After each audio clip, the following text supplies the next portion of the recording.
Hello guys, hello everyone. Today we're going to be continuing our talk with nucleic acids, but today we'll be focusing on our proteins and translation.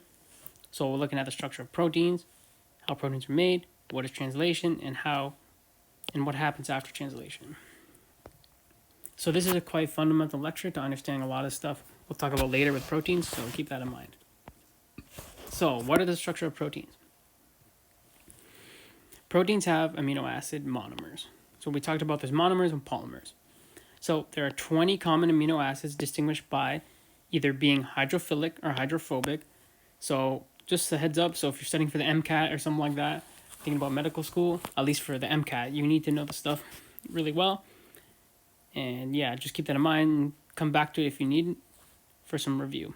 They're either also distinguished through being basic or acidic. So you'll see often they're grouped. So they'll have graphs where it's like, here's the different amino acids, and they'll be grouped based on being hydrophilic, hydrophobic, being basic or acidic, or being nonpolar and polar. So again, amino acid structures. So here we see the corners of this structure form a dihedral shape around the alpha carbon. So you'll see commonly drawn you'll see it as NH2 with our amino group, with a C and our H. Then we have our carboxyl group. And then the interesting thing, running out of room here, is our R group. So this is what changes on essentially every single protein. So this R group is what determines the characteristics and what actual protein it is. So here we can see the formation of two amino acids. So like you saw that polypeptide chain coming out from the ribosome. So essentially these combine with other amino acids to form complex structures, forming peptides. So here we can see a peptide bond. So that clearly explains its function, binding two peptides. So here we have a carboxyl group binding with an amino group. Then here's the carboxyl end of the second amino acid.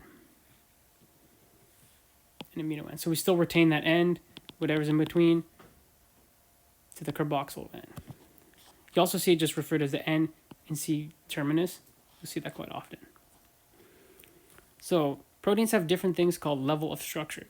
So there's, believe 4. So there's a primer structure. So essentially the primer structure is just that basic peptide. So here we have alanine, methionine, alanine, methionine. So again, we'll see these abbreviations quite a bit, but when you get that list of all 20 amino acids, unfortunately you may have to memorize them. And sometimes, like on the MCAT, they refer into this way, but there's also single letter abbreviations. So there's a 3-letter and single letter, but there's more than a lot of them start with the same letters, so they end up being different. So just keep that in mind when you're looking to memorize these. So just in case, remember, amino acid sequence is dictated by the information stored from the DNA, like we talked about before. This amino acid sequence dictates the final 3-dimensional shape and functionality of the protein. We'll get back to this protein stuff when we talk about in our biochemistry series, since we'll talk about a lot of metabolism of proteins and stuff like that. So we'll see this again if you're sticking around. But yeah, this is good information. So secondary structure includes our alpha helix and our beta plated sheets or beta sheets. So in the alpha helix, each carbonyl group in the backbone forms a hydrogen bond, so that's key, hydrogen bond with an amide group of 4 residues away. So here we can see the distant constituents of the alpha helix. So in our beta sheets, we have adjacent strands which can run in the same direction, i.e. parallel, or in opposite directions, antiparallel, as shown below. We can have hydrogen bonds formed between the carbonyl groups in one polypeptide and amide groups in a different part of the polypeptide. You see those hydrogen bonds, and again, here are the different components. We have our amide group with our N to H, and our carboxyl group C to O, like we said. So level 3, essentially, is our tertiary structure. So like we mentioned, the function of a protein depends on its 3-dimensional shape. So the last 2 structures we talked about won't have a function yet. They need to either form this 3-dimensional shape essentially to have a function. So this shape is determined by the spatial distribution of hydrophilic and hydrophobic side chains and other secondary elements. So a bunch of chemistry essentially ends up binding through natural hydrophilic and hydrophobic reactions and hydrogen bonding. These proteins then contour, and the distribution of charge on the outside of the molecule and presence of pockets that bind with smaller molecules on the inside of the molecule play a role in its function. So again, it's a huge blob of different of peptides binding through different interactions, forming a big folded structure, and gives it a function. So you see, these are different examples of how proteins are viewed in different literature. But yeah, so here usually these represent the beta plated sheets. So you can see a bunch of different structures. But yeah. So if you search a certain molecule, like a certain cytokine, you can get this picture as well as this and that. Level 4 is our quantitary structure. So quantitary structures are essentially consisting of multiple tertiary structures. So we can see here several tertiary protein subunits come together to form a single protein, leading to a quantitary structure. So in this figure, we have we have an enzyme up here, which consists of 2 identical polypeptide subunits, shown in light green and dark green. So for example, we have our hemoglobin, which we write as soon as that, or usually just say B, hemoglobin, or Hg. So this is an important protein that binds to oxygen for our red blood cells. So hemoglobin is composed of 4 subunits. There's 2 copies of the polypeptide depicted in magenta. So here is a magenta, and 2 copies of the polypeptide chain depicted in blue. There's usually hemoglobin 1, 2, alpha, so they're labeled, but these are the binding sites for oxygen, and these are carried. So each red blood cell has a hemoglobin, tons of hemoglobin, and each hemoglobin can bind to 1 oxygen. So each hemoglobin molecule is 1 through 4 oxygen molecules. But that's more physiology. We'll get to that later. So in quantitary structures, we'll have the combination of protein subunits, which influences their protein function. And we also have chaperone proteins, which help newly formed proteins in folding. So again, here's a summary. We have our primary structure, which uses covalent peptide bonds. So this is important. The bonding is a good way to dictate what we're looking at. We have our secondary structures, which uses hydrogen bonds. So if you remember our first lecture where we talked about bonding strength, we mentioned that covalent bonds were the strongest. So this is why when you denature a protein, so we'll talk about this in biochemistry, but example, when you're curling your hair, we're actually denaturing the proteins through the heat and reducing it down, but you can never break it past this point because that essentially would destroy the molecule. But that won't happen, so that's why it's too strong. They can also be broken down through essentially non-natural means or certain chemical reactions, but it's not unlikely. So our secondary structures use those hydrogen bonds that we've talked about so much in our alpha and beta sheets, alpha helix and beta sheet, which are based on the primary structure. Then we have our tertiary structure, which uses hydrogen, ionic bonds, and other interactions. It's based on the primary structure. Again, now we have some folding in our 3-dimensional shape, so we have our 3D shape. And our quantitary structure is the combination of proteins. So one example is, so we had our hemoglobin, which was quantitary, but there's also one called myoglobin, which is tertiary. So this is one of the differences. Again, we'll talk about biochemistry, how we can see how this functions. This carries 1 oxygen at a time. This carries 4. So this is kind of, the complexity of the structure is not as advanced as in the quantitary, so it has a reduced function in a sense. So again, the primary structure is just a sequence of amino acids. The secondary structure results in the interaction of nearby amino acids. The tertiary structure involves 3-dimensional shape of a protein. And the quantitary structure results in interactions of protein subunits. So how are proteins made? So we talked about these before. So DNA is an information molecule encoding heritable information. Information is stored in a sequence order of 4 different nitrogenous bases, which we talked about with our A, T, C, and G. This order is transferred to RNA molecules and decoded to specify the sequence or order of amino acids in a polypeptide chain that will fold to make a functional protein molecule. So a refresher here. So DNA is retrieved. It involves expression of gene. So we have a sequence of DNA nucleotides that encodes instructions for making the protein. So again, we have our transcription, which makes a single-stranded mRNA copy of a sequence of DNA nucleotides. This writes a copy of instructions using nucleic acids through complementary base pairing language. Then translation takes place, where we take these instructions encoded by the mRNA copy and we translate them into amino acid language using the transfer RNA with amino acids that can make the polypeptide chain a protein. And again, We connect the languages using the genetic code. So what are the molecules needed for translation? So we need our mRNA, as we talked about. We need our initiation factors, elongation factors, release factors, amino acyl tRNA synthetase, so our transfer RNA, like we talked about, tRNA, and our ribosome, including the ribosomal RNA, which you'll see as rRNA, and our ribosomal proteins.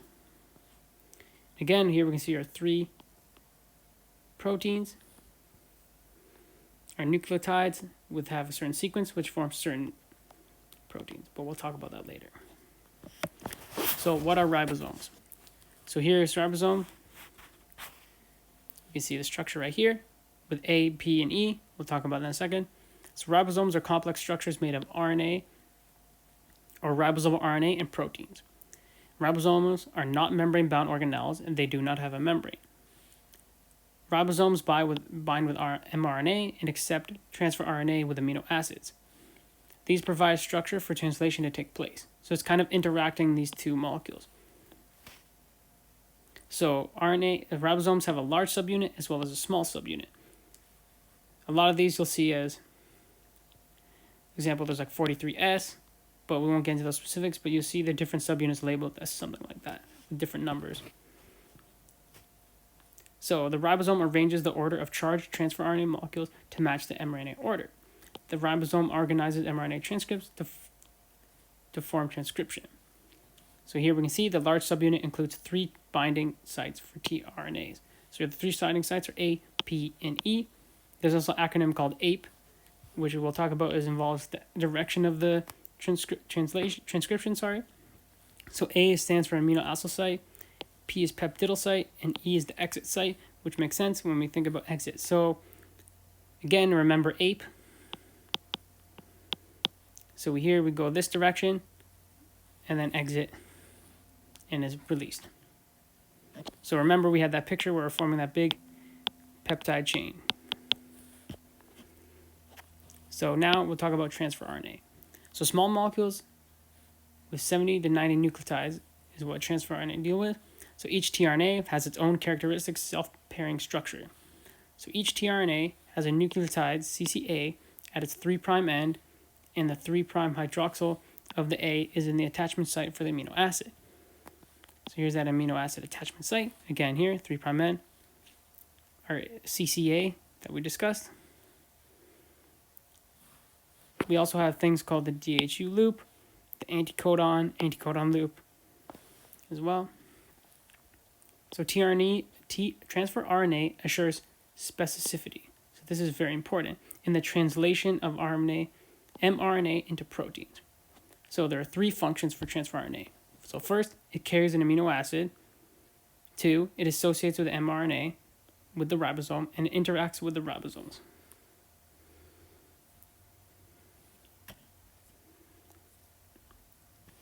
So combining of tRNA with amino acid.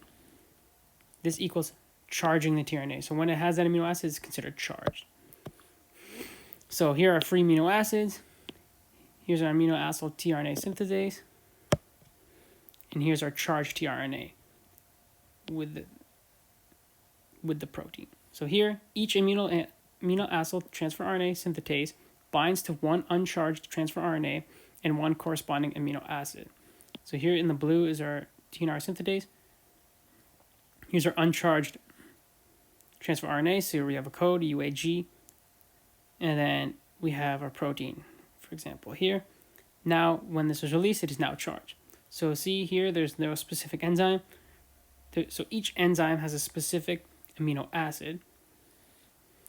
Sorry, there's an enzyme for each amino acid. So for example, ILE compared to valine will have a different enzyme to form this structure. And then this enzyme attaches to the amino acid, the amino acid to the 3' end, as we talked about, the CCA region, the amino acid attachment site to the tRNA. So some further information here in the genetic code. So the genetic code relates genes, DNA, to mRNA, and relates mRNA to amino acid proteins using transfer RNA. So again, mRNA is read in 3 base segments called codons. So that was our UAG, one codon. The next codon, for example, could be UCG. And again, there's all the different pairings we could have. So each one is a codon. So each position in the codon occupies one of the 4 bases, like we say here. There's 4 options. There are 4 to the third, or 64 different codon combinations that are possible. So we can code for 20 different amino acids, like we discussed, and start and stop signals. So these are called our start codon and our stop codon. So these are similar in all processes where when we start that translation, we have our start codon, and when we end, we use our stop codon. So our start codon is AUG, adenine uracil guanine, and this codes for methionine, and this acts as initiation signal for translation. Whereas our stop codon, which are multiple variations, there's UAA, UAG, and UGA. These direct ribosomes to end translation. So we had that polypeptide chain. So each one, so at the start, we got our AUG. So we're transcribing, oh, now we have the protein we want. Then we'll initiate one of our stop codons, for example, UAA. So transfer RNA has 3 base segments called anticodons. So remember, codons from the mRNA and anticodons from the tRNA. These are complementary to the mRNA codons, so that's important, complementary pairing again, and these attach to specific amino acids. So for example, just to be clear, the genetic code is redundant, so we have several codons and amino acids that kind of do the same thing, and it is not ambiguous. The codons are clearly assigned to one amino acid. So for example, all these different combinations, so here we kind of use the chart to say U to U, C to U, so you can kind of follow it like that. They all seem to, there's not much, a lot of them form for the same thing. So this is kind of a good way to prevent errors, and essentially, because if it had to be unbelievably specific, there could be a lot of errors. So see here we have CC, so now we know no matter what, if we get a CC, we're going to get proline. So even though these could be different, we're still going to get that proline. So same with alanine, which is, so here we have this 3 section, which is our mRNA codon. Then we have our amino acid attached to a tRNA with an anticodon. Then this is an example of wobble. So again, wobble, is like I said, is that all GGs form glycine, but even though we can have variability between the last one. So that's that wobble.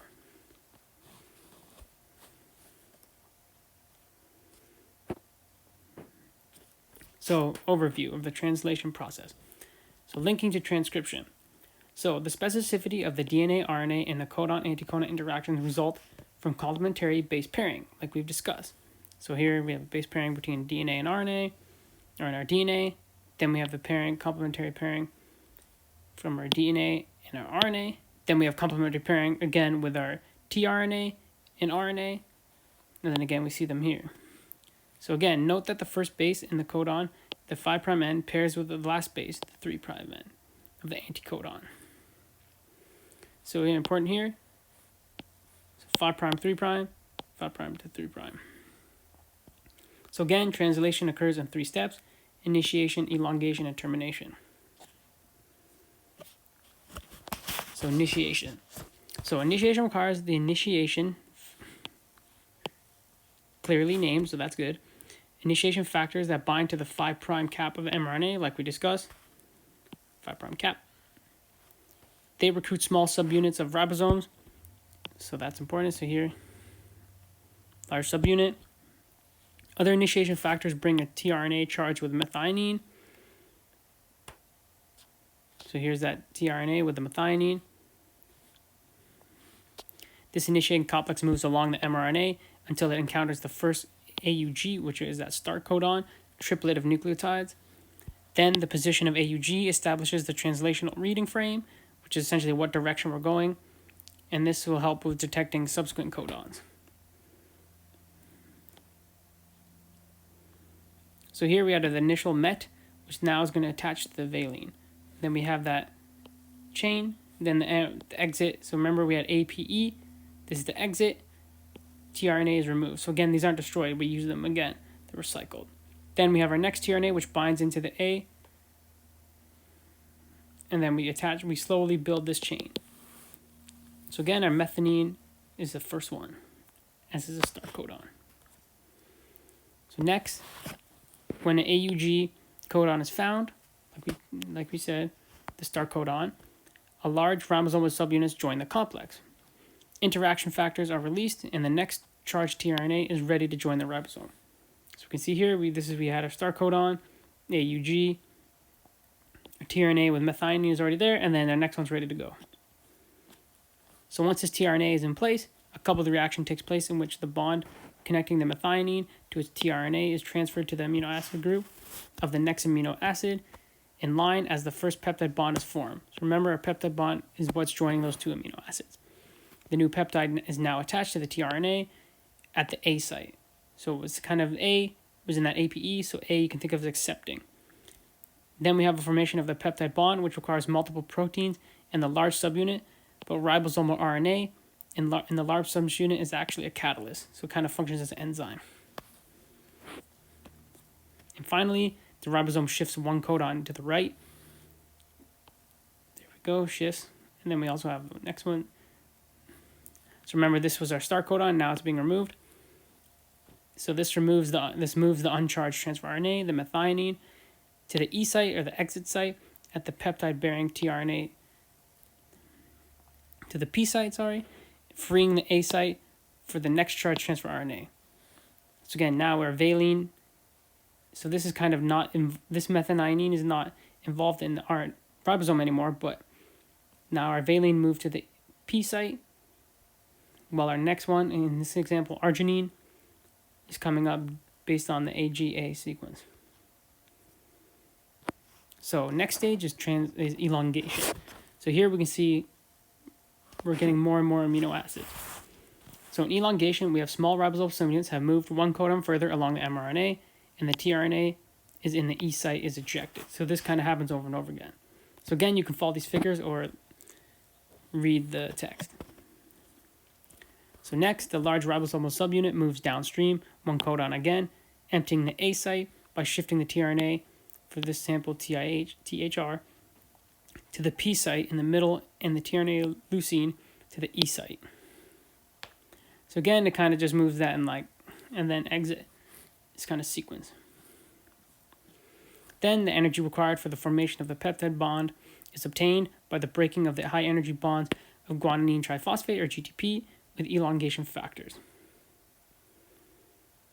So GTP, similar to what we talked about ATP. So these are also base nucleotides, which you talked about. They work in functional ways. So this is broken down to GTP, while ATP is broken down to ADP. We'll talk about this later. So by breaking GTP, we get energy in this scenario. Just for clarification between GTP and ATP. Then in the last stage, we have termination. So during termination, translation continues until the stop codon is reached. So remember, our stop codons are UAA, UAG, or UGA. So in this example, we have UAA. So then a protein release factor binds to the A site. So remember, here's our A site in yellow. Well, the protein's in yellow. At the site of the ribosome, causing the bond connected to the polypeptide to the transfer RNA to break. Here we have a break, and now it's being released. The breaking of the bond creates a carboxyl terminus of the polypeptide chain and completes the chain. So here, the bond connecting the polypeptide to the tRNA breaks. And this is that release factor we discussed.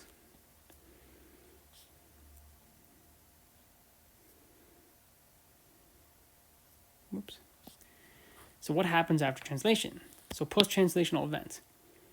So these occur after the polypeptide chain has been synthesized in translation.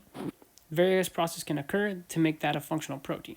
So what can happen is that the polypeptide chain can undergo folding into a three-dimensional shape. So we have that structure, and then it'll eventually just end up being bent up, fold on each other, and now we can have that functional protein based on different interactions between the molecules. So we can also have the polypeptide chain, which may be modified by trimming or the addition or removal of chemical groups. So this can occur after. And the polypeptide chain may be relocated within the cell or secreted. So for example, this protein formed a receptor an IL-8 receptor. Okay, now it's going to be moved to the surface of the cell. So now we're going to look at that protein folding. So most proteins go through several intermediate states as they fold into the final 3D shape in a stable conformation. This folding may involve something called chaperones or chaperonins. These are protein molecules that assist in the proper folding of a newly formed protein, and these offer protection. So here's that fully assembled chaperonin. So we have a cap and a hollow cylinder. So here are steps of chaperonin action. So first, here's our unfolded peptide. Unfolded polypeptide enters a cylinder from one end. Then the cap attaches, causing a cylinder to change shape. This creates a hydrophilic environment for peptide pulling. It's almost kind of like a centrifuge, essentially. So we're putting the protein in, capping it, and allowing it to do its thing. And again, it creates a hydrophilic environment to allow for folding. Then the cap comes off, and then this properly folded protein is released, and now it's functional. It's possibly functional. So again, we mentioned there can be protein modification. So the final protein molecules can be modified by trimming, which we can discuss as proteolysis, the ends in adding or removing very smaller molecules, i.e. adding functional groups that affect or determine its function. So here we have proteolysis, splitting it, glycosylation, usually adding certain molecules such as sugars. We can also have phosphorylations, adding a phosphate. Can you hear my cat? Then again, we also have protein relocation, or targeting to the final destination. So this amino acid sequence gives instructions for processing location. So for example, once we finish translocation, it is sent to an organelle. So it can be sent to the endoplasmic reticulum, the mitochondria, or wherever. We see here different organelles.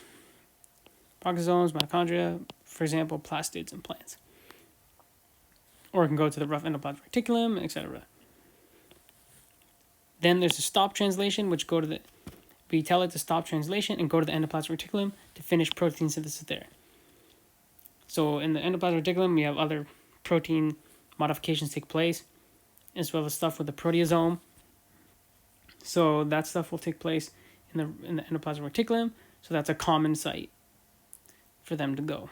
But sometimes they can be essentially functional or be ready to go to where they need to be. So randomly cytochrome C, which is an enzyme in the mitochondria, maybe that's it, goes to the mitochondria. So here's a big summary figure, which I'm not going to completely read because it's a little big and tiny, but again, we have linking DNA, RNA, and the proteins. So remember, we go from our DNA, then we have our transcription, then our RNA.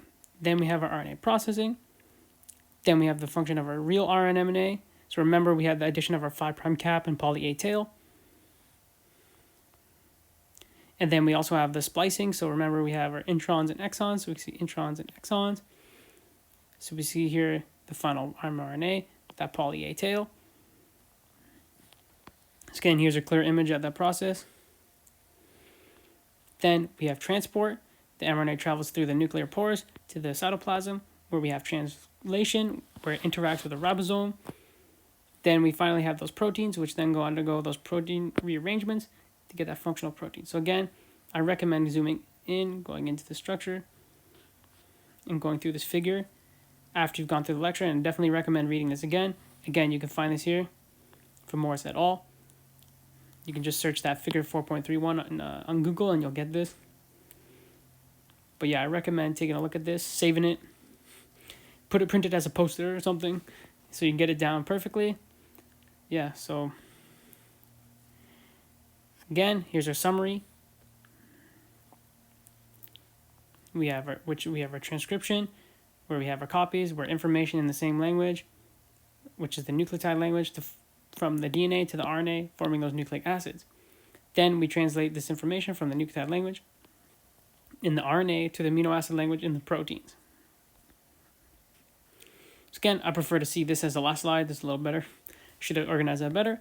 But again, come back to the slide. Essentially, everything we talked about is in this slide. And I hope that was helpful in understanding the DNA process. And I'll see you in the next one.